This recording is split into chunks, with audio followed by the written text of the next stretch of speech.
Bom dia, sejam bem-vindos a mais uma aula da disciplina de Melhoramento Animal 1 do curso de Graduação em Zootecnia. Nessa aula de hoje falaremos sobre parentesco e consanguinidade. Nessa aula nós iremos ver e rever conceitos importantes. Também aprenderemos sobre a importância e a lógica do parentesco médio e as consequências e medidas mitigadoras da endogamia. Vamos calcular o coeficiente de endogamia utilizando tanto o método de Wright quanto o método tabular. E também veremos sobre parentesco genômico e a sua importância em aumentar a acurácia, principalmente de animais com menor número de descendentes, animais ainda não provados. Durante a meiose, ocorre a segregação cromossômica. Dessa forma, as células filhas, os gametas, podem conter diferentes combinações dos cromossomos. Vamos ver quais as combinações possíveis se fosse um indivíduo 2Ns com 4 cromossomos, 2 pares de cromossomo, certo? Então, poderia um indivíduo receber esse e esse. Poderia também receber o vermelho escuro e o azul claro, o outro homólogo do azul. Poderia receber o vermelho claro e o azul escuro. E poderia receber também o vermelho claro e o azul claro. Essas são todas as possibilidades se existissem 2 cromossomos só, certo? 2 pares de cromossomos. Mas olha que coisa interessante. Se fosse um outro indivíduo que, na verdade, possui 3 pares de cromossomo, ao invés de ter 4 combinações possíveis de diferentes tipos de gameta, através da segregação cromossômica, passam a haver 8 combinações. Vamos ver, pode ser vermelho escuro, azul escuro e roxo escuro. Pode ser vermelho escuro, azul escuro, roxo claro. Pode ser vermelho escuro,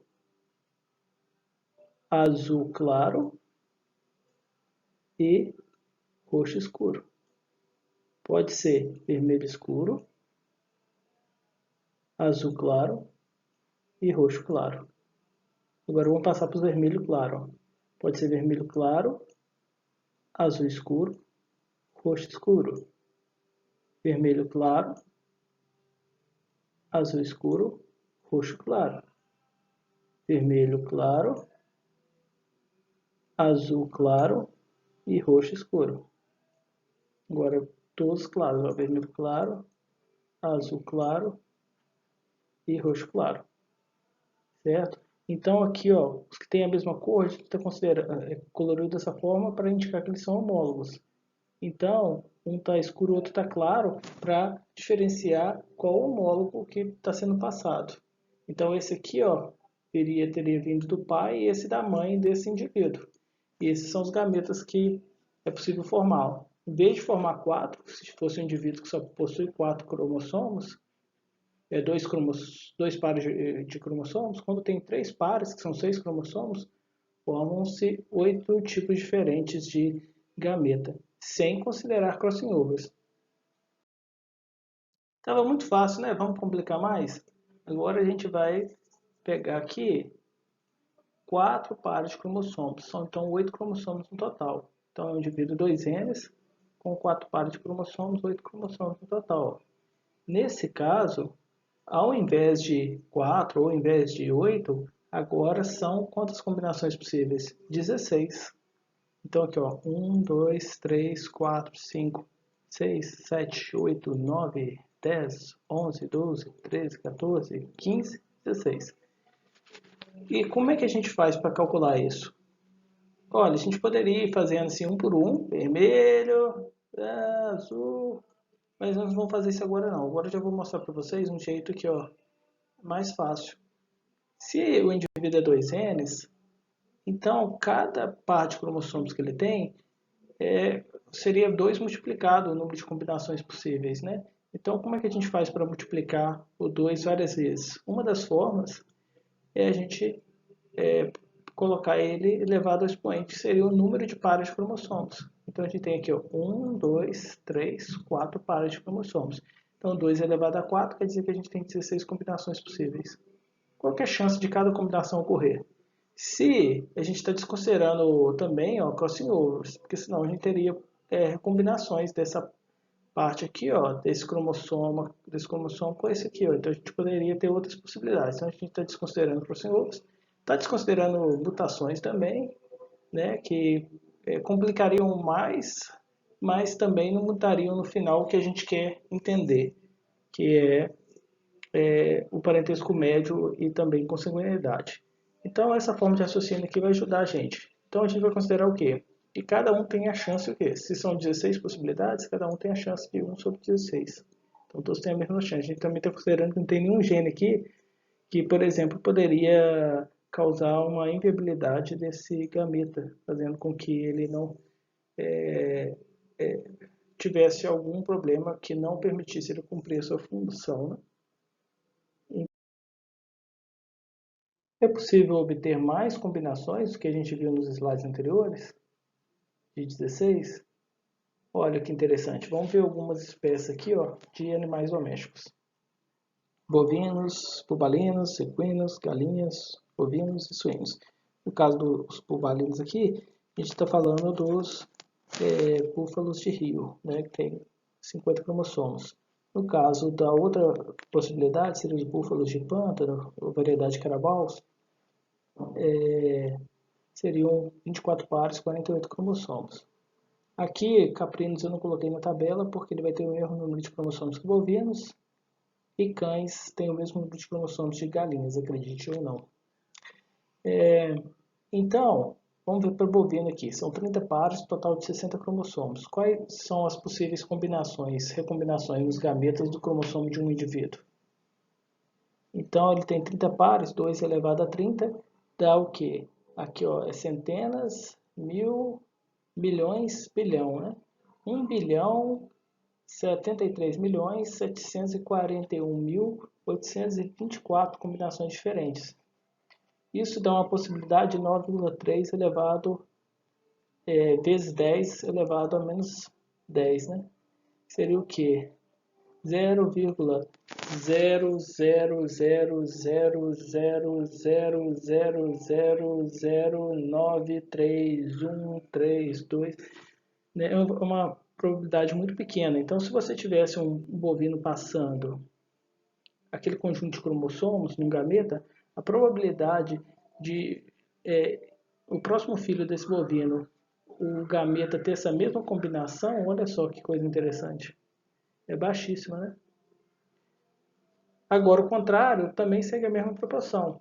A probabilidade de que ele não tivesse nenhum igual, todos fossem o contrário, também seria um gameta que está tudo ao contrário do primeiro gameta que fecundou a primeira vaca, o gameta que vai fecundar a segunda vaca tivesse tudo ao contrário, todos os cromossomos o homólogo daquele que caiu no primeiro gameta.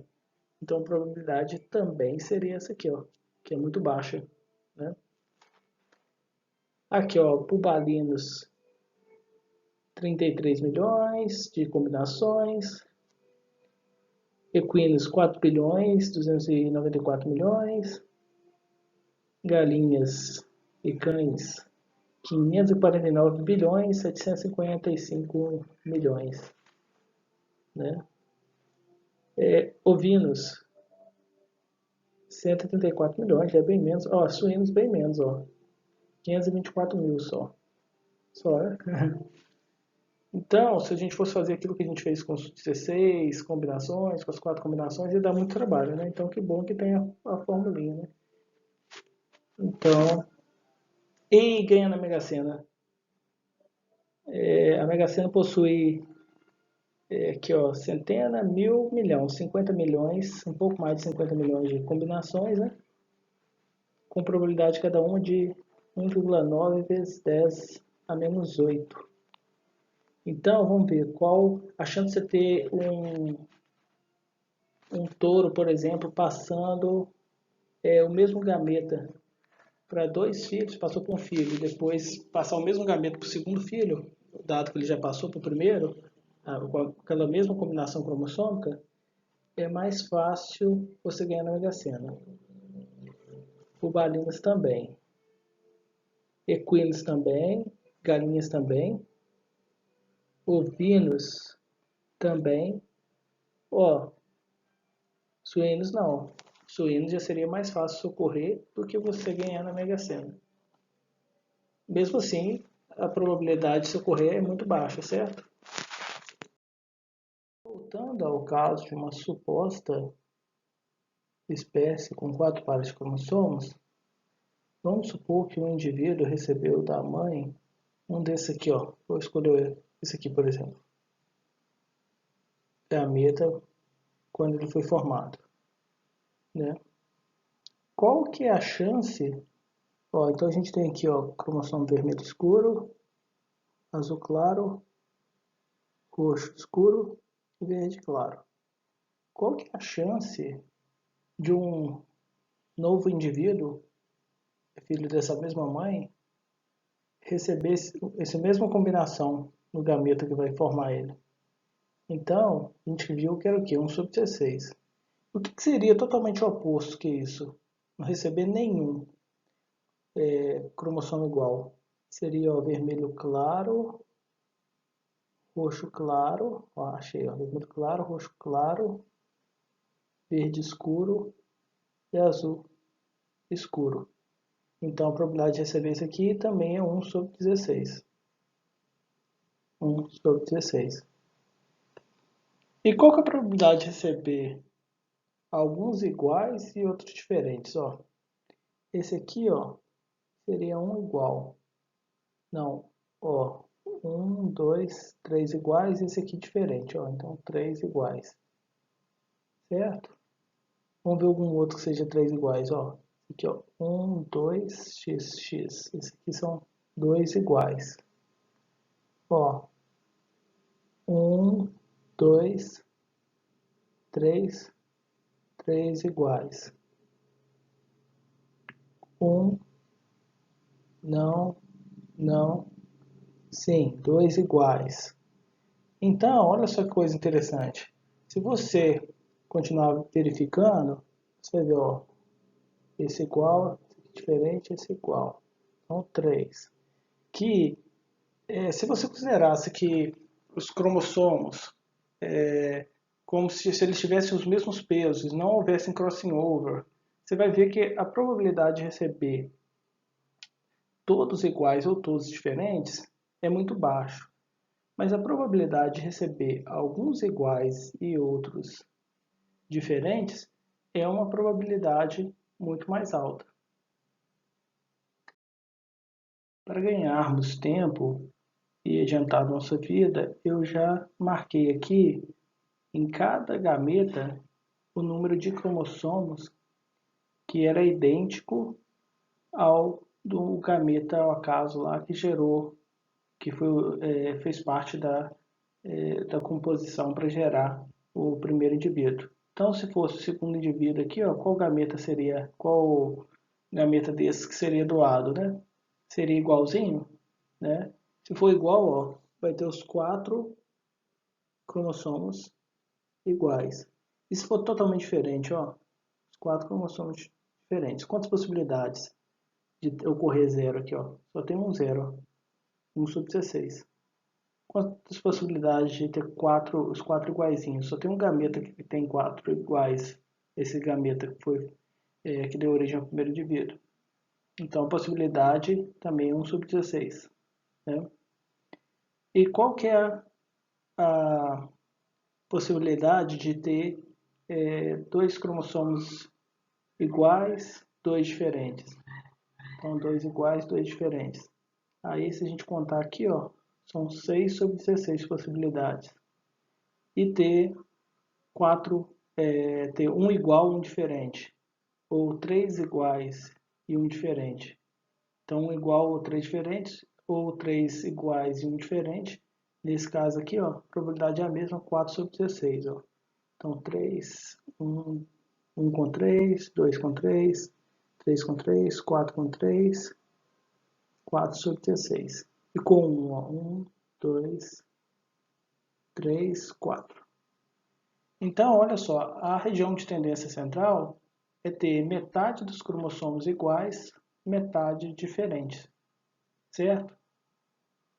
Então, a gente vai levar isso em consideração, porque se a gente pensar em infinitos cromossomos, em vez de apenas 4 pares de cromossomos possíveis, se a gente pensar em infinitos pares de cromossomos, ou pensar que os genes se segregassem realmente todos independentemente e não estivessem dentro da estrutura do cromossomo, ou pensar que tem infinitos cromossomos, cada um para um gene, essa curva aqui, ó, ela se tornaria muito mais o quê? Muito mais ajustada dentro desse formato de distribuição aqui, né? Então, olha só que interessante, a região de probabilidade, independente do número de cromossomos que a gente utilizasse, ou se utilizasse um modelo chamado infinitesimal, que a gente vai ver o que é, se a gente considerasse que tivesse infinitos cromossomos ou infinitos genes que segregassem independentemente, a região de tendência central é que o que aconteça? Metade receba igual, o que já ocorreu, e metade receba diferente, essa região de maior probabilidade. Então, outras regiões de maior probabilidade, ó, são próximas dela. Enquanto o que diz que todos os genes recebidos seriam iguais ou todos seriam diferentes, são regiões de menor probabilidade, certo? Esse modelo com apenas 4 cromossomos, na prática, ele não faz muito sentido. Mas a gente utilizou ele aqui simplesmente para mostrar que existe uma região de maior probabilidade que está associada a receber o mesmo número de genes iguais e diferentes quando você sai de um indivíduo para o outro parente dele, certo? Então, um pai, a tendência dele doar em torno de 50% que ele doa para um filho, ele doar para outro filho também igual, em torno de 50% diferente, né? Então, por quê? Porque há a segregação mendeliana. Só que na prática mesmo, não tem como você saber que quantos genes tem aqui ó, nesse cromossomo e quantos tem nesse. E às vezes um cromossomo pode ter menos genes, mas esses aqui serem de maior importância e relevância do que os de cá. Como a maioria das características de interesse econômico na produção animal, produtivas, reprodutivas, seja o que for, elas são governadas por o quê? Um grande número de genes. Então, muitas vezes a gente nem sabe quantos genes estão relacionados a essas características. Por exemplo, a característica peso ou abate. Qualquer gene associado à resistência a ectoparasitas, endoparasitas, qualquer gene que influencie estrutura do animal, ossatura, sistema digestivo, qualquer coisa que faça esse animal ganhar mais peso ou menos peso. Então, a quantidade infinita de genes que pode ter um pequeno efeitozinho em um animal ser mais pesado do que o outro é muito grande. Então, não dá para você saber qual cromossomo teria mais ou menos importância, ou se em todos tem o gene, provavelmente sim, genes associados a essa característica. Então, você considera o quê? Que é como se fosse infinitos genes com segregação independente, como se tivesse infinitos cromossomos. E aqui você continua tendo a região de tendência central, que seria, por exemplo, um pai passando, que gera um filho, né, aqui com uma mãe, aqui com outra mãe. Então metade vem da mãe, ó, metade vem da outra mãe que não tem nada a ver com essa, ó, essa aqui é uma mãe, essa é outra. Só que a metade que vem do pai, ó, 50% dela, em média, é igual entre os dois indivíduos. 50% em média diferente, porque ele pode passar o mesmo cromossomo para os dois, mas ele também pode passar cromossomos distintos. Igual a gente viu no modelo. E aqui já não é cromossomos, a gente pensa em infinitos genes. Desses infinitos genes, cada um deles ele pode passar igual ou passar diferente para os dois filhos. A chance dele passar tudo diferente é muito baixa. E a chance dele passar tudo igual também é muito baixa.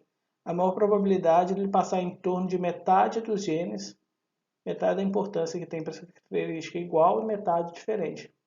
Né? Como a outra metade vem da mãe, então metade da metade é um quarto. Então, por exemplo, meus irmãos têm 25% de parentesco.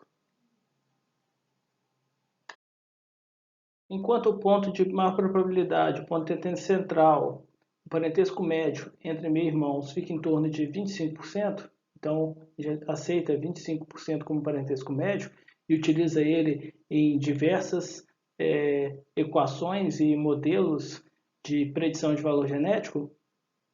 Para irmãos completos, o valor já é de 0,5% ou 50% esse parentesco.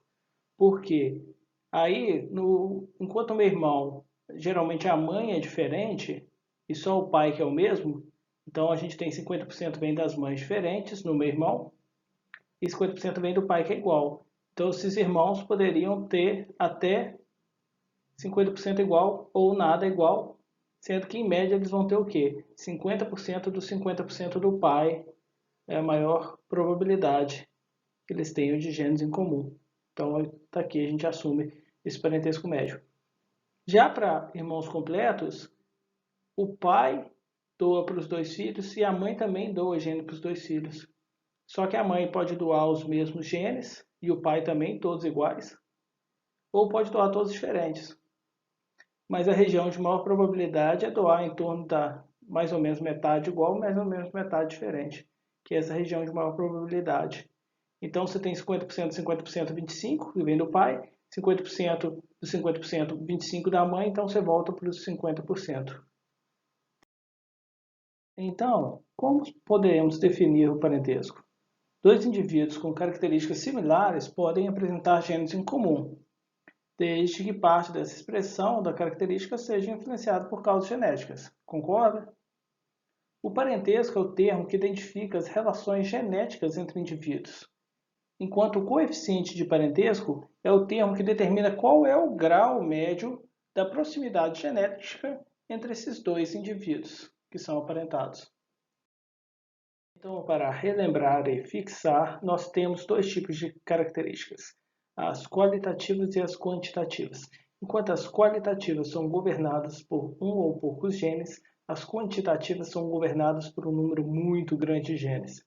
Enquanto as qualitativas, cada gene possui grande efeito, já que são poucos genes, então o efeito dele tem que ser forte e grande. As quantitativas possuem muitos genes e têm um efeito muito pequeno de cada gene. Enquanto as qualitativas são pouco influenciadas ou nem influenciadas pelo ambiente, as quantitativas são muito influenciadas pelo ambiente, como a gente viu nas aulas sobre herdabilidade e seleção. Às vezes, o ambiente causa maior variação do que a própria genética nessas características. Aqui a gente tem também alguns exemplos nas qualitativas. Temos a rugosidade na ervilha, a cor de pelagem, presença ou ausência de cornos, presença ou ausência de barbas em caprinos.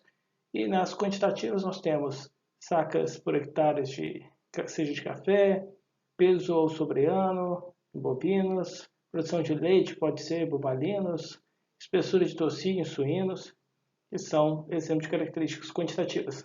Geralmente as qualitativas têm uma preocupação muito grande nela em verificação de padrão racial, que geralmente é mais apresentado na disciplina de exterior e julgamento. Então, para verificação se atende ou não, o padrão pode ser classificado e ser registrado por uma associação de criadores. Isso vai ser interessante para, em questão de valor comercial desse animal, vai ser bem interessante. Fora, muitas dessas associações têm programas de melhoramento também, né, associados a essas raças. Então, isso também é interessante, você ter a possibilidade de participar, seus animais participarem de um programa de melhoramento ou pelo menos de um programa de avaliação genética. Já as quantitativas, elas são as que geralmente vão estar relacionadas ao impacto econômico, seja em aumento da receita ou seja em redução de custos no seu sistema produtivo. Então essas que a gente vai trabalhando geralmente no processo de seleção.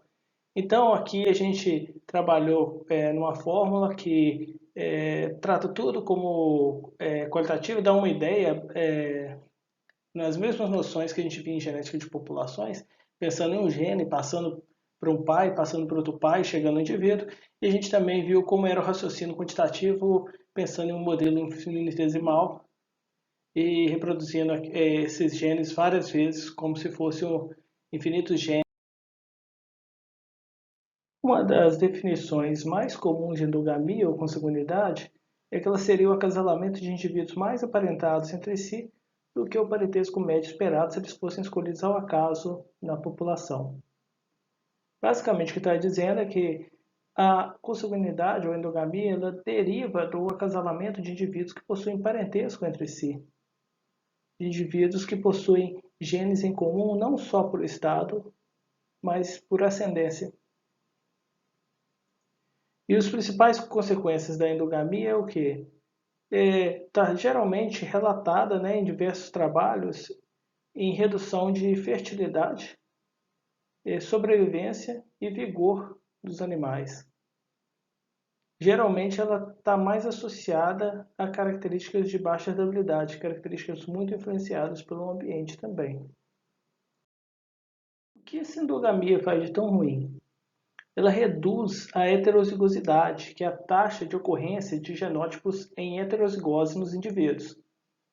Ela também aumenta a homozigosidade, que é a taxa de ocorrência de genótipos em homozigose. Com consequência, ela aumenta o número de indivíduos homozigotos recessivos para características desfavoráveis. Agora, qual é o problema disso?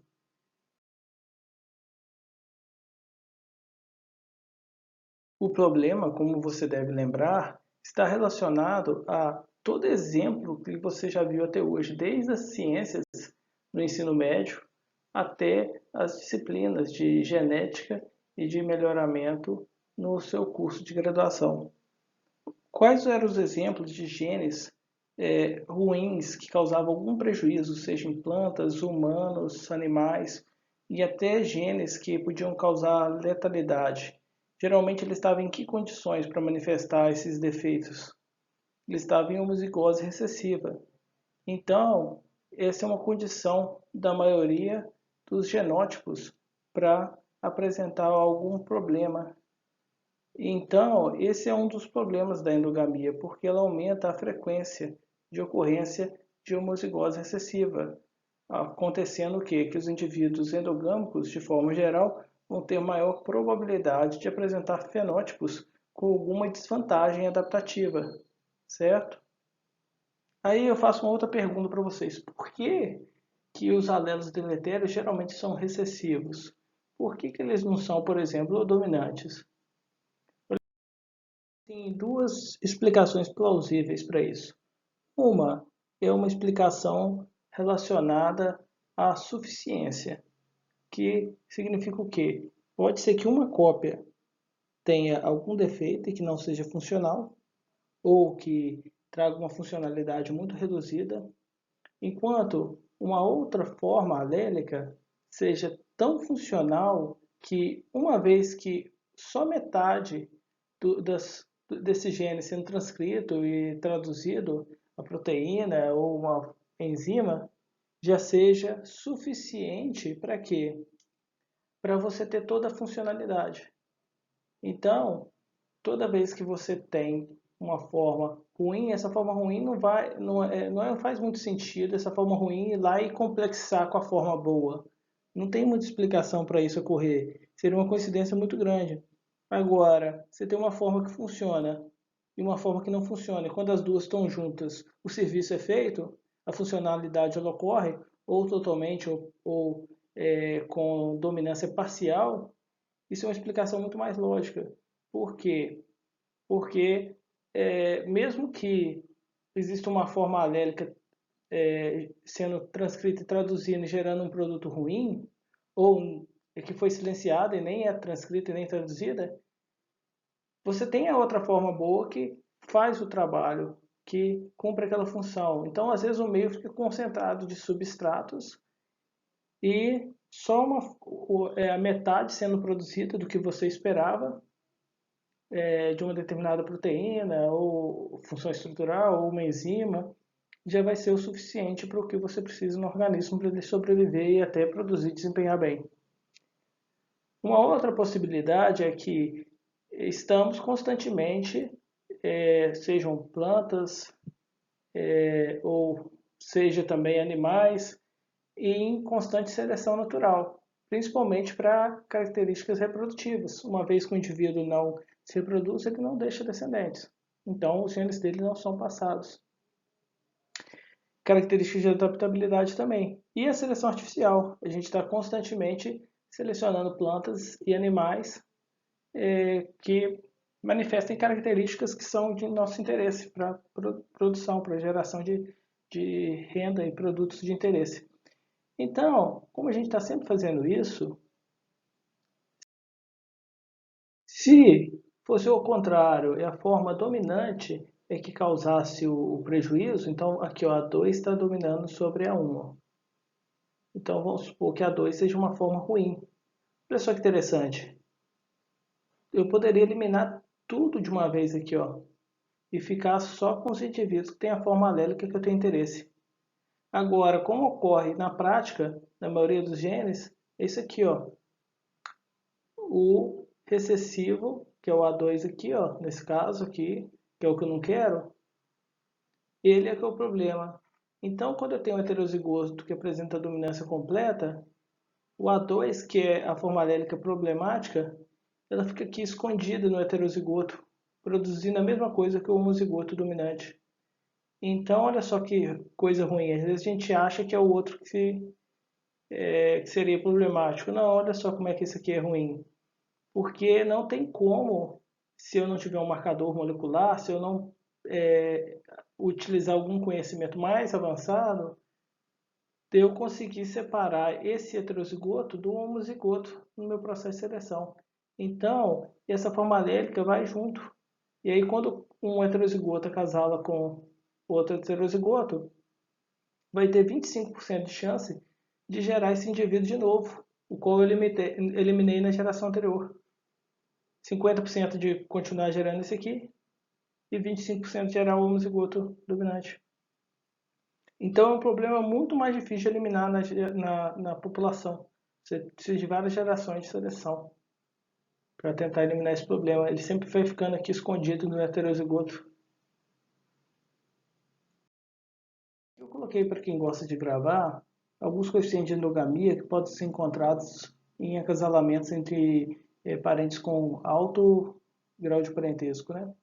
Que seriam, por exemplo, irmãos completos, teriam um parentesco 50%, então o coeficiente de endogamia 0,25. Meio-irmãos, parentesco 25%, coeficiente de endogamia 12,5. Pai e filha ou mãe e filho, você fala assim, mas isso não ocorre. Ocorre se deixar cães juntos, né, eles não tiverem opção, isso pode ocorrer sim em populações de animais. Avô e neta ou avô e neto. Sim, a população de bovinos, né? Aquele touro que fica muito tempo lá, como touro de repasse, ou mesmo inseminação artificial que repete por vários anos o mesmo touro e não é feito um controle direito na propriedade dos lotes e um controle da inseminação. Primos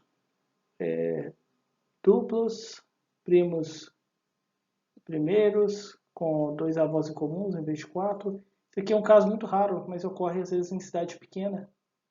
Todo mundo é parente por todos os lados. Esse aqui, ó, primo, meio primo, né? Que tem só um avô comum. As avós eram diferentes, né? Tio e sobrinha também pode ocorrer muito em bovino. Então, uma coisa interessante é que você quer saber o parentesco, é só você multiplicar por 2 o coeficiente de endogamia. E se você tem um parentesco, quer saber o coeficiente de endogamia, você divide por 2. Sendo o coeficiente de endogamia metade do parentesco.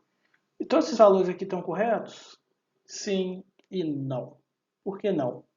Quando a população é endogâmica já, quando você tem um ancestral comum que já é endogâmico, aí isso passa aqui a não valer, porque você tem que considerar na fórmula também aquele F do ancestral comum, né, F de A lá que tem na fórmula 1 mais. Então, esses valores que estão aqui passam a não estar corretos, tá bom? Por que a endogamia é um problema? Quando a gente cruza indivíduos que não são aparentados, também não pode ocorrer deles terem formas alérgicas desfavoráveis e gerar um filho que é homozigoto recessivo, com um fenótipo desfavorável que a gente não gostaria que ocorresse? Então, por que a endogamia é tanto problema assim, se indivíduos não endogâmicos também podem nascer com problema? Então, a resposta para isso é o seguinte: como a endogamia aumenta a homozigose, ela aumenta a homozigose recessiva. Então, ela aumenta a chance de ocorrer. Se você considerasse um indivíduo ao acaso na população, a chance dele é uma. Se o indivíduo for endogâmico, a chance é bem maior de ocorrer homozigose recessiva e manifestar um problema, uma característica desfavorável, né? Mas por que aumenta tanto assim a chance de ter problema em parentes? A razão disso é o seguinte, é porque os problemas numa família geralmente são os mesmos. Hã? Não estou falando mal de família de ninguém, nem da minha, nem de ninguém. O que eu quero dizer com isso? Eu quero dizer que, vamos supor que eu tenha um indivíduo aqui, ó, que ele tenha um gene na família dele, as pessoas tenham, sei lá, problema de diabetes. Então esse indivíduo aqui não necessariamente ele tem um problema, ele pode ser saudável. Um outro indivíduo ele pode ter na família dele muitos casos de pessoas que morreram cedo de infarto. Também não é uma coisa muito legal. Aí olha só que interessante. Aí vamos supor que eu tenho um indivíduo aqui quadrado, ó. E aí ele resolve, ele pode ter uma filha com essa pessoa aqui, ó, que vamos fazer aqui uma mulher, ele teve uma filha aqui e pode ter uma outra filha com uma outra pessoa aqui e gerou outra criança aqui. Qual que é o problema dos parentes? Aqui é o seguinte, aqui não era uma família que tinha muito problema de diabetes, você via muitos casos de diabetes, a frequência de diabetes era alta nessa família, então tem grandes chances, mesmo que esse indivíduo não tenha um problema, que vamos pôr aqui que seja o Dzinho, diabetes, né? Então ela pode ter o genezinho. E aqui, ó, vamos pôr de coração, vamos pôr um C, ó, Czão, Czinho. Então aqui um C grande e um C pequeno. Essa pessoa aqui também não pode ter genes de problema no coração? Pode, mas na família dela não tem relato de ninguém que tem. Essa daqui não pode ter problema de diabetes? Ela também? Tem, mas na família não tem relato nenhum que tem. Vamos supor que esse indivíduo aqui, ó, ele seja primo dessa daqui. E dessa daqui, ó, não tem parentesco nenhum conhecido. Qual que é a chance maior de ter problema? Ele casando ele com a prima ou casando com alguém que não tem parentesco nenhum? É claro que é com a prima. Por quê? Porque ele é da mesma família dela. Então, ó, esses relatos de problemas de diabetes também ocorrem na família dele. Então, ele tem muito mais chance de, mesmo sendo normal, ter um Dzinho aqui, ó, do que ter o Czinho que está relacionado com o coração. Então, às vezes, ele é Czão para o coração. Então, mesmo que doe o Czinho, essa mulher aqui, para a criança, doe o Czinho, se na família dele não tem nenhum relato, provavelmente ele tem um Czão. Agora, na família dele tem muito relato de diabetes. Então, tem mais chance dele ter o Dzinho. Então, tem mais chance de ocorrer o Dzinho aqui, ó, por exemplo.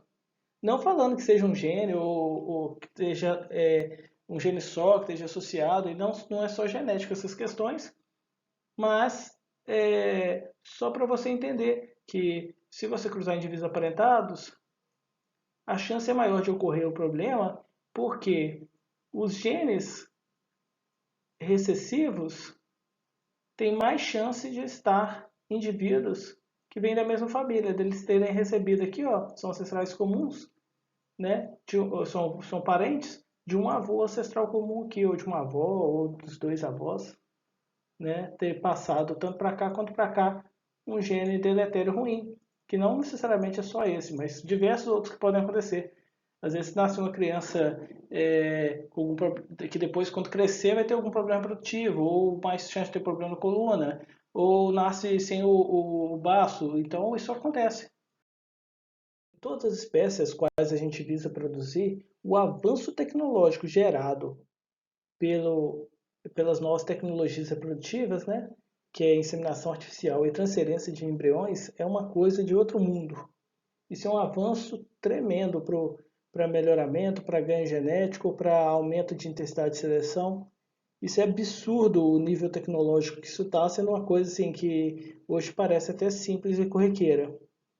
Entretanto, a visão zootécnica ela requer um pouco de cuidado, porque se você aproveitar ao máximo essa inseminação, essa transferência de embrião, e não tomar cuidado com perda de variabilidade genética e com o acasalamento entre indivíduos aparentados, isso pode ser um tiro que sai pela culatra.